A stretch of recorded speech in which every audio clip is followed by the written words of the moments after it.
You are looking at Julian's pronunciation guide, where we look at how to pronounce better some of the most mispronounced words in the world, like this other curious word. But how do you say what you're looking for today? Let's learn how to pronounce those two words in English, the singular and the plural.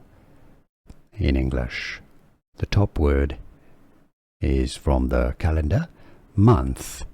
You want to pronounce the TH with your tongue between your teeth. Month.